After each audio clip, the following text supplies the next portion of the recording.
Kung gano'n ka nakatagal nakulong.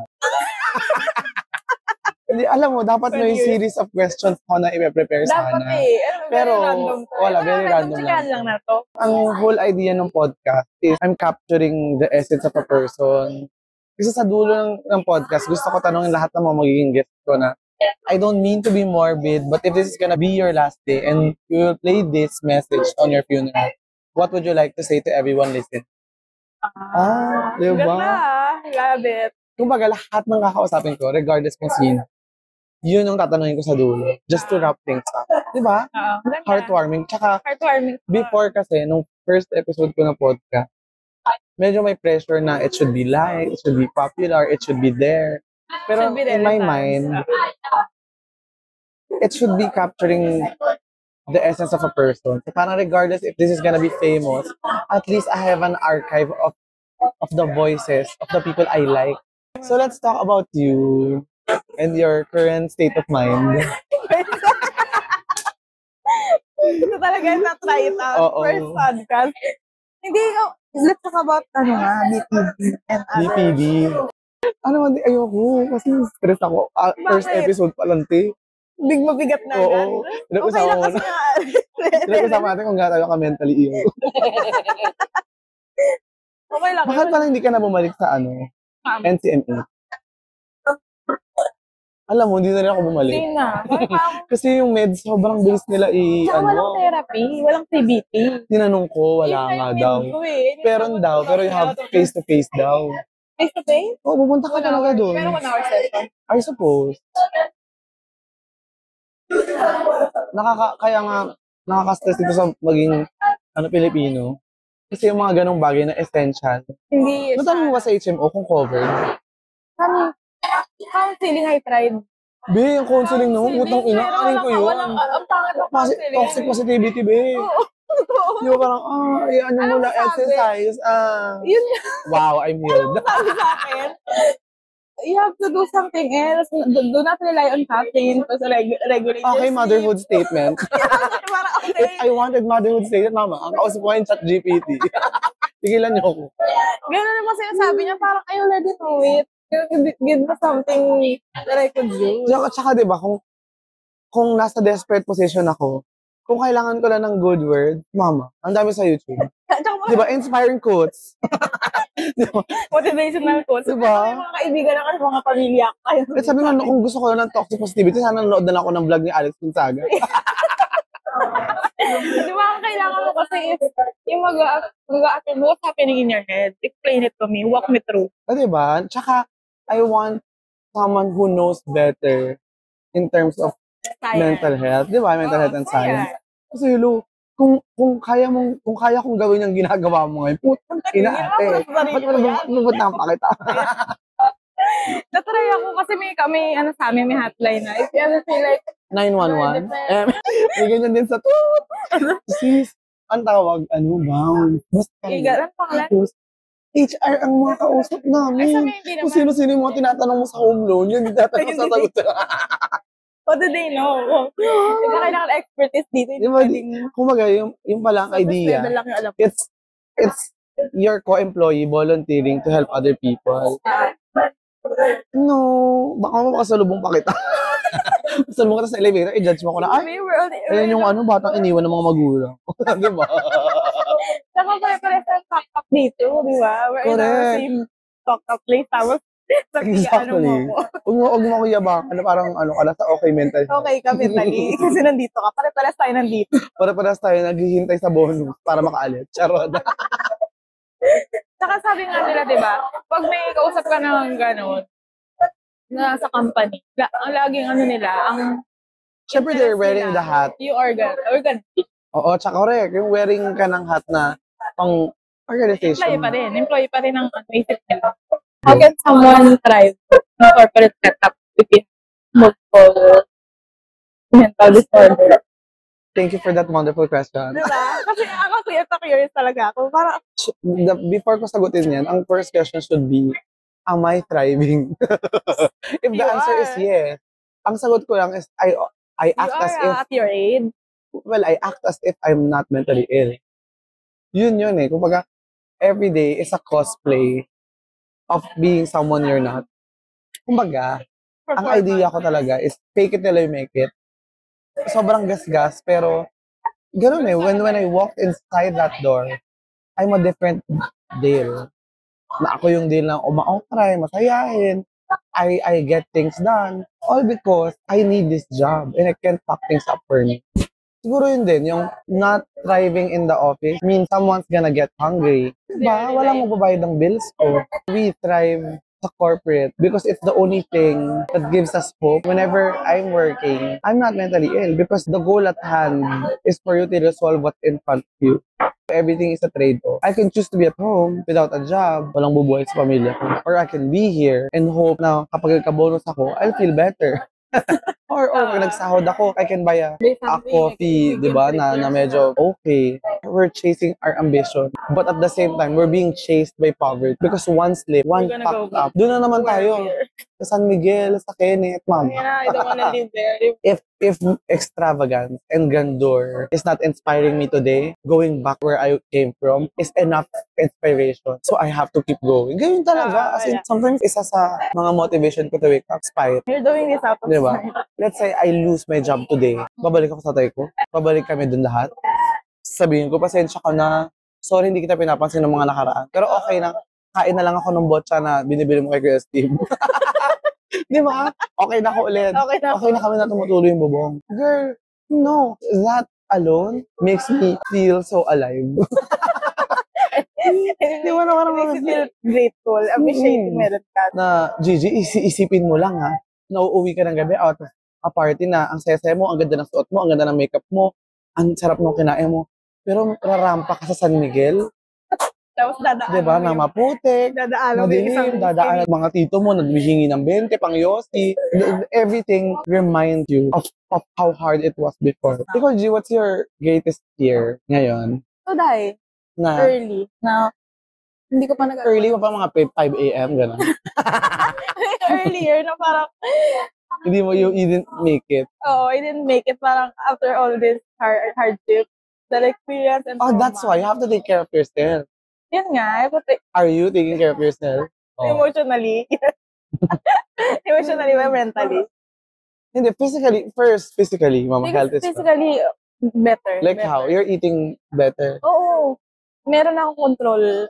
Hindi ka naman na nag-overeat. order. No, yes.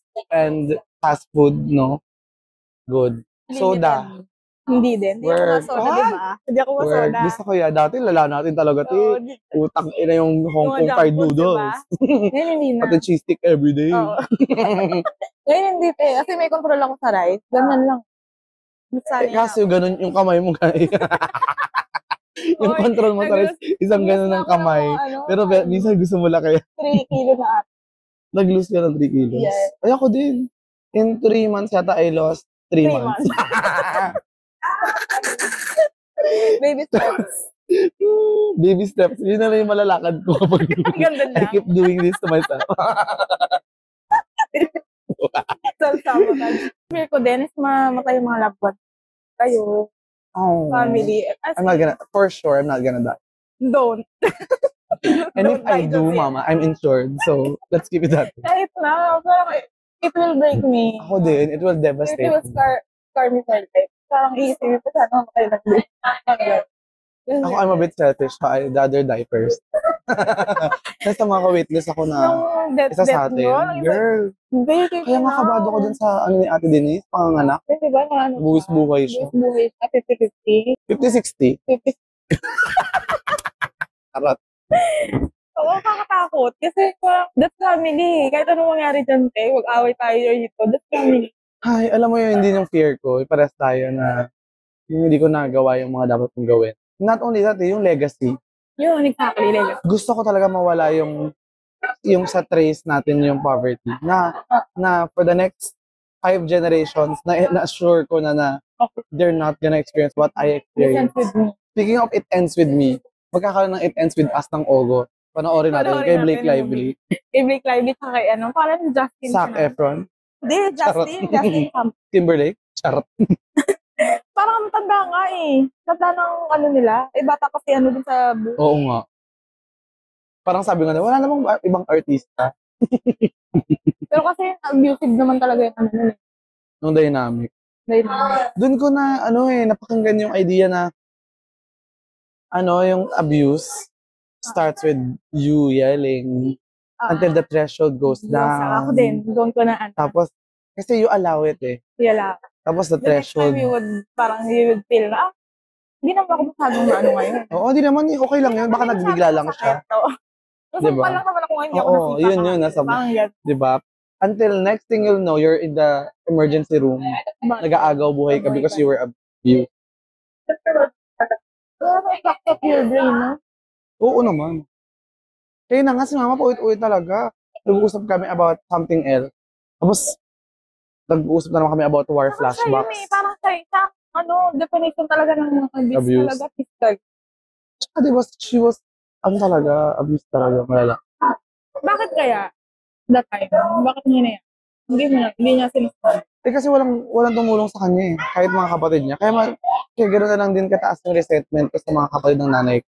Kasi nobody stood up for her. Tapos bunso pa siya. Kaya ako, I promised myself na I will stand. Tatayo ako. Basta tatayo ako sa mga kapatid ko. Na I will not let them be in harm's way. Alam mo yun? Na parang their fight is my fight. Swerte nga nila eh. We have back. Correct.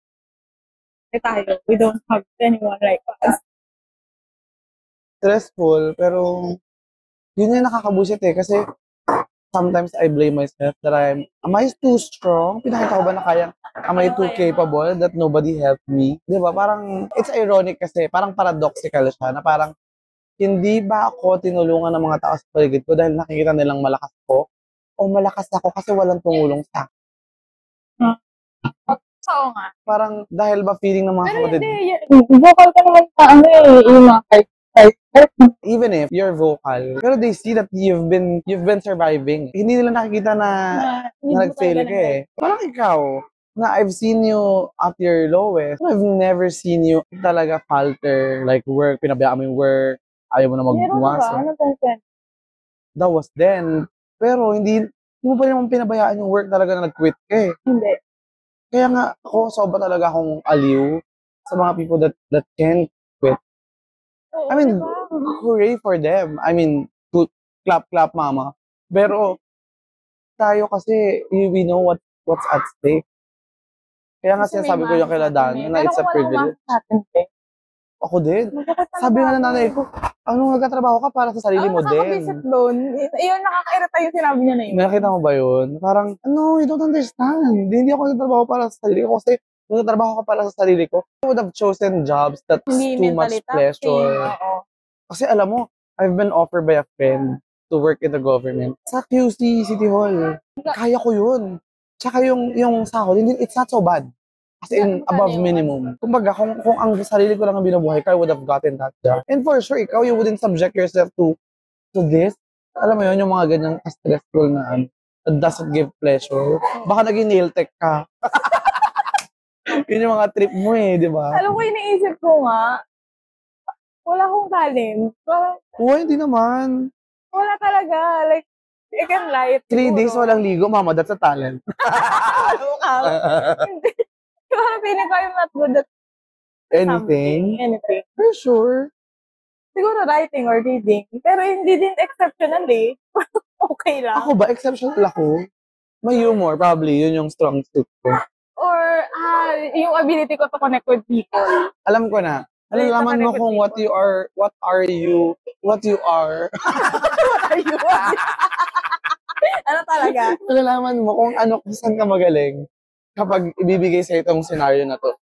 Given we have all the money in the world and time in the world, what would you rather do? Travel. So, yun ang mga doon ka magaling. Magaling gumala. Oo.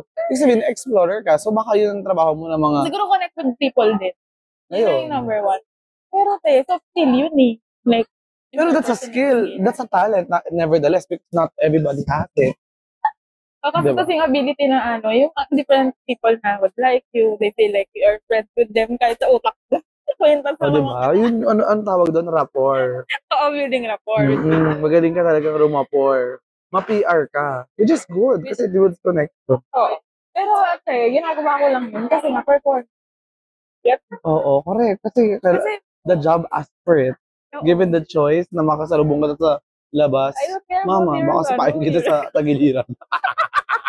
Saka I don't care about your personal life, eh. Di ba? Ay, di ako naman. Ako di naman. Kasi pamilya kita.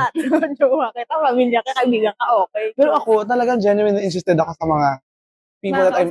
Oo. Hindi, ako hindi. Like, meron ako ito sila. Kasi pag nakita kami ulit, tapos nag-share sila, pero naalala mo pa rin yung kinuwento? Naalala ko. Ako naman. Pero they think that I care.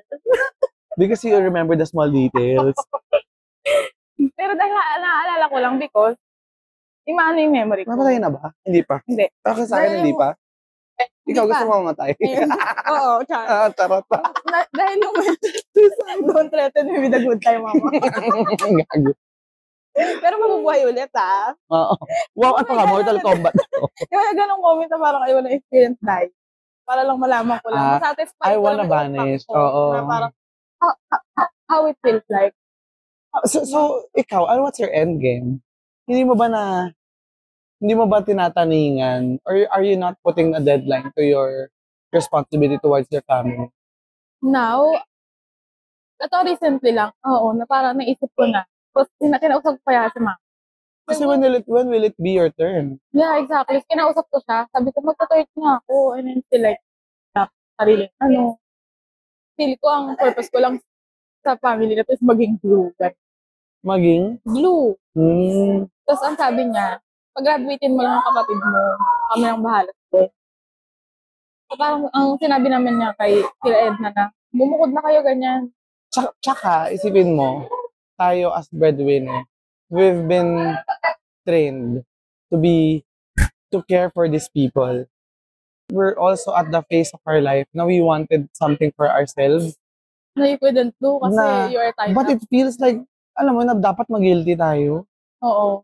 Yung nakakainis eh. Parang us choosing ourselves, diba? Feels like you abandoning them. When in fact, hindi dapat. Hindi nyo dapat ako pinapag-guilty for something that I should have done a long time ago. Tapos parang feeling ko hindi ko ma-start yung job. Kasi may responsibility pa. Correct. Ako din. Diba? Parang sa'yo din. Tayo, di ba? Parang when will it end? It's it's a muscle memory na sa atin to care for them. It won't end eh. Like, wala na tayong pake at all. 100. It will probably... Siguro malilesen lang yung gradually. Kasi eventually maglalaki yan. Ayan, din. Kaya alam mo, maswerte ako na may jowa ako. Kasi feeling ko yun yung exit plan. Oo, no? May escape. Diba? When I finally have a kid, wala na. Akala ko, ayaw mo. Before, ayoko. Kasi feeling ko, matutulad lang ako sa tatay ko and I'll be... Pero hindi. You've seen yourself as a parent. Saka naumay na din ako. Alam mo na, I'm gonna raise another kid. But in fact, I've been raising kids. So, diba for the longest time, different phase. You've been raising your parents. Different phase ng kabuhay ng kapatid ko. Toddler si Kite, inalagaan ko. Teenage years, puberty nila, 20s, young adults nila. Young adult. Lahat, I take care of them. So parang ako, gagawa na naman ba ako ng bata? And experience ko na yun eh. But then again, I thought, na kasi dahil love ko si Ish, and she wants it, gusto ko na din. Pero, take her out of the picture, I still want it. Parang gusto mong, yung hindi mo na-experience. Oo, gusto ko mag-spoil ng someone like me. Iniisip ko yung paano ko kaya. That's okay. It's not so bad. Siguro ngayon ha. Pero sabi kasi ni mama, paano pag mamatay na kami? Sino kama? Well, kids naman kasi are not made na para alagaan ka. Hindi naman, like companion. At least you have someone. Family. Kaya ako minsan naisip ko din. Pwede, single mom. Alam mo, naisip ko din yan. Gusto ko maging single din. Kasi parang, yung idea lang na to be part, yun yung mas dreadful sa akin kaysa mag-anak eh. Mas dreadful sa akin to end up in a marriage na, exactly. Na it will fuck me up. 2, I'll be broken-hearted. Parang me having another partner would symbol so much brokenness katulad ng pinagdaanan ko na broken family than me having a kid. Kasi having a kid is just the two of you, di ba? Kaya yun eh. I'm sure kaya yun. Because we're kind to each other. Tayo nila Ate Denise. We're very kind to each other and what's another human being, di ba? So, tsaka isa pang stopper sa akin nung idea na pag-aanak is yung economy. Girl. Hindi ko Putang ina, ayoko nga muna sa ospital eh. Kapag nagkasakit yung baget, pipila ako, iiyak-iyak yung bata. Kawawa. In this economy na ang mga politiko natin ay, siguro kung nasa ibang bansa ako and the conditions are better, I would. Pero do you think ako personally, I will try with someone who wouldn't understand how my mind works? Kasi ini-equate mo yung neurodivergent into being exciting. What if you find someone neurotypical na exciting? I want lang someone na would understand how work. And sabi mo nga, di ba? Hindi mo mahirap explain sa taong walang work. Sa little life yan. Diba? Maganda yan. Na parang it's hard to explain to the logic of the sick. Pero, how will you find healing if you partner up with someone na blind leading blind? Yun yung mapaisip ka na lang na, oo nga, no? Should I partner with someone well, but who can't understand me and my sickness? Or should I partner with someone sick who can understand me, but it's hard because we're both sick. Gosh. Kasi kung hindi sa'yo, wala din akong pakialam. Kasi mas interested ako sa mindset. Baka yung part of him that interests you is not really the mental illness, but his personality. Oo, personality. And kaso nga lang, sino ba ako yung mga personality? Hindi mo ma-traumatize sa tao. Oo, diba? Correct. Kaya minsan pag tinatanong ako, uy, alam mo, I like your personality. I say, it's a disorder. Charot. Borderline. Mama, it's a disorder. In borderline. I'm Alice or borderline. Borderline. Ay, talaga. Nakamit na ako ng mga talaga ngayon. Legit. Normal sila eh. Pero pag kausap mo, yun nga yung conversation. Bakit tinagal natin itong wealth mo? Sino ka? Parang gano'n. Take pleasure to the company of friends. Kasi you can't expect lahat ng checklist mo in one human being. Kasi that would be impossible. Yung expectation na matalino, mabait, blah, blah, blah. Unless, di ba, talagang bukod kang pinagpala sa babaeng lahat. Di ba, nasa talagang hahanap. Pag sinabi mo kay Lord na gusto ko po ng ganitong maitsura, mabinigay sa'yo agad, di ba? Ano ka? Si Marian. Mga unit prayers. Mga unit prayers. Sinabi sa akin na yun. Sabi niya, baka need mo ipagpanatayan. Sino yan? Kasi sa daw. Panata? Miss Ivy? Ay, kung sampaling kita nga. Sabi niya, I prayed for him. Hindi natin styling. Parang bigyan mo ko ng type of answer. Kasi din sa'yo pangalan. So, same pala. Sa bagay, naniniwala ka bang mas maganda si Miss Ivy sa'yo? Di ba? Bigla kang tamawa. So, ibig sabihin, naniniwala ka ba na mas favorite ni Lord si Miss Ivy? Hindi. Feeling. Gago. Di ba kung naniniwala, kung ang logic is pantay ang pagtingin ni Lord sa lahat, at hindi ka naniniwala may favorite si Lord, kung ano yung natatamasa ni Ivy, ay para rin sa'yo. Ating balikan ang chapter. Hindi na mga sharing nila, te. Si Chantel daw, pinag-play niya daw, na sana ganito yung ko. Tapos natuwad naman daw, parang surprisingly, doon lately lang nila nalilip, na it's different. Not the way that I wanted to. Yun nga yung kinakwento ko na funny thing kay Isha. Di ba Di ba for the longest time, ang kwento ko pag tatanong niyo ako, ano gusto mo sa tao or sa babae? Gusto ko tahimik lang sa umpisa. Kasi maingay ka. Kahit di mo ko Charot. Hindi parang kasi tahimik. Ayoko yung sabayan talaga sa mga Tapos nagagalit ko. Oo, tapos ngayon nagagalit ako pag tahimik. Kasi meron kang BPD. Pero wait lang, bago natin tapusin. And we will play this message on your funeral. What would you like to say to everyone listening? Everyone listening, just keep on doing life. Siyempre, patay ka na eh. They're doing life. And then, don't overthink so much. And rely on other people na how would they perceive you. Because at the end of the day, just do you. Okay, motherhood statement. Kunyari yun, nakikinig yung mga mahal mo sa buhay, tapos gano'n yung mo. Ay, mahal sa buhay? Yun nga. Akala ko naman over, in general. Ano ka? So anong feeling mo? Sa ano ka? Miss Q&A. Kaya ako, masyado mahal, ang hirap naman. Kunyari funeral mo, tapos sabihin ko sa mga kamag-anak mo, ito po yung message ni Ate Lilang sa lahat. Ito po, Ano yung gusto mo marinig ng mga taong mahal mo sa buhay? Baka maiyak dito. Okay lang yan. Makapal naman yung lashes mo. Hindi makikita. Oo. Ako, mapatuloy kayo mabuti. Kahit wala na. Tapos, I will live in your heart and in your... saan mo naman nakuha yun na Precious Hearts Romance? Wala, ito talaga kung sabihin. Ay, gusto mo talaga. Sige, patuloy mo. Oo, patuloy silang kayo mabuti. Kunyari nga, nandun ka na nakaiga, nakaganon. Gusto ko isa kasi personal dapat. Like, lapot ko. Hindi, ito problemahin mo muna kung kakasya ka dun sa St. Peter na binili mo.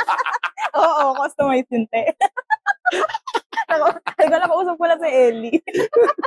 Na dapat i-demand mo yan, ha? Dapat may after sale ko. Hindi pwede magbenta ka lang sa amin. Kung tatayo talaga ako. At asa mo i-check na Gago. Pero nakakatawa siya nung kay te. Tinanong niya, picture mo nga, be, kung ano itsura. Kasi gusto niya makita kung maganda ba. Ay, alam mo, sinento niya pala, wala daw chapel sa Pasig. Wala nga, sa QC. Tagig daw. QC, oo. Tsaka sa C6, meron sa Bikutan. Layo, no? Marikina, pinakamal. Gusto ko magmara siya kayo sa C6. Gusto ko ipasara yung C6. Pero pwede ka pumili ng, ko. Kaya naisip ko kumuha tayo ng Everett. Ng lupa? Hindi lupa, yung funeral plan. May funeral plan ako sa St. Peter. Di ba, didn't you get that? Please, ipasa mo na lang sa iba. Yung sa emergency natin. Pero sa sarili natin. Isipin mo yung mga kakilala mo, kung tayo sa umaw. Ano gusto ko sunugin agad? Ako gusto ko cremate. Gusto ko talaga toasted. Cremate. Ayoko ng load. Ako din, gusto ko cremate. Pero tapos ilalagay sa funeral. Gusto ko cremate, tapos service. Parang ang tema, parang the menu. Lahat kayo sabi lang gano'n. Tapos nasa cheeseburger ako. Ako ayoko nung yung masad-sad. Gusto ko i-remember niyo ako. So magbibidyo okay kami? Okay lang. Oo, bakit? Chinese garter, gano'n. Gusto ko i-celebrate niya yung life. So, ikaw, di ko na natin pag-uusapan yun, no? Ano alin? Yung gagawin natin pag may namatay. Namatay tayo. Gago, ayoko pag-usap. Ano ka ba? Pwede mo pag... Sino, like who? Tayo, sa sarili natin. Like what we want. Ako, pag namatay ako, gusto ko 2 days lang. Yung... 2 days lang. Hindi ka mag-decide, no? 4 days. Hindi mo na alam yun. Kasi ayokong tumagal ako doon. 4 days ang regular... Kasi stressful yun sa... Funeral service. Stressful yun para sa mga kamag-anak. 3 to 4 days. Gusto ko hindi pa ako nagka-flatline, kinikrim. Sunugin. Ano gusto mo, open na close? Siyempre, ayoko lang open casket. Siyempre, ako dadandaan ako baka kaligdarya.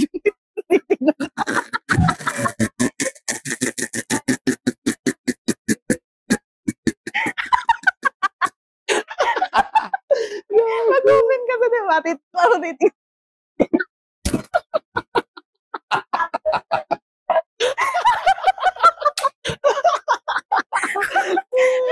Ay, imagine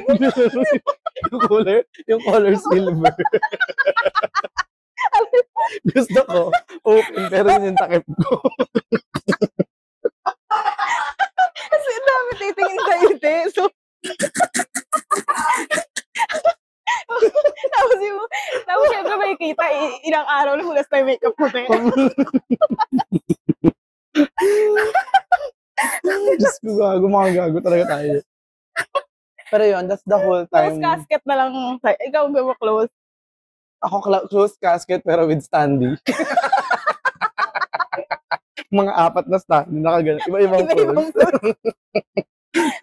Tapos gusto ko, ang invitation sa funeral ko, photo card. Parang di talaga ako makalimutan. Tapos may light stick tayo sa funeral ko. May light stick tayo sa funeral ko. Also.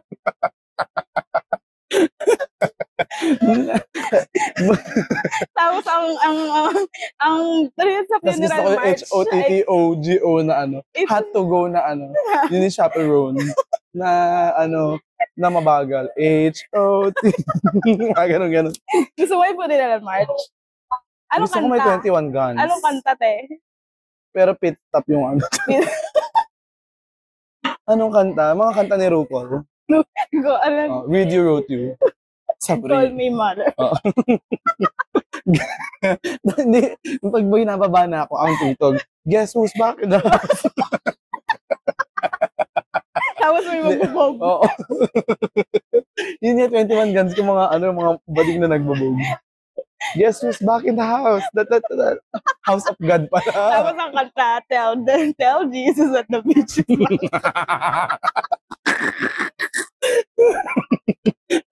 Kasi ikaw, call me mother. Call me mother. Tapos nakaganon ko. Gusto ko talaga, naka-X yung kamay ko gano'n. Ayoko na ganun, te. Parang hindi naman nakaganda yun. Diba? O nakaganon. Tapos naka-nails ako. Gago. Ay, totoo. Ayoko nang pangit yung kuko ko, ha. Dapat, sige, lagyan namin yan. Naka-nail art dapat yan. Yung nail art ni Beyonce, nakita mo ba yun? Yung Renaissance. Yung nag-glow in the dark pa. Ay, tara na nga. Dapat totoo yun na, gaga. Either nakaganon or ganito. Gusto ko naka-show. Bakit naka-X ka dyan? Parang kita yung nails ko. Or ganito. Or heart na lang. Sa bagay. Kasi pag nakaganon sa gilid, parang kutsinilyo. Kutsinilyo pa. Chinilyo. Nalalagas talaga ako ng plato. Ayoko lang ganun, te. Parang gaganon na lang. Ano ba? Tapos yung ulam na sobrang gago ko siya ngayon? Lechon mo tayo. Munggo. Kasi Friday. Hi. Kasi daan-daanan kayo kung ganun, ititignan yung itsura mo. Gusto ko yung parang American style na nakakot lahat. Oh, yun ako ganun. Dapat suit and tie. Parang shala. Ayoko yung doon. Filipiniana na modern Filipiniana. Wow, may team. Christmas party. May team ka pa. Ginawa mo Christmas party yung mo Twist ka. Parang kasi, sino ba yung yung sa US? Yung pag-Halloween party, yung eccentric na parang socialite doon. Sino yun? Si Paris Hilton ba yan? Hindi si Paris nakalimutan ko yun Hilda ata. Si yung worm? Oo. Diba?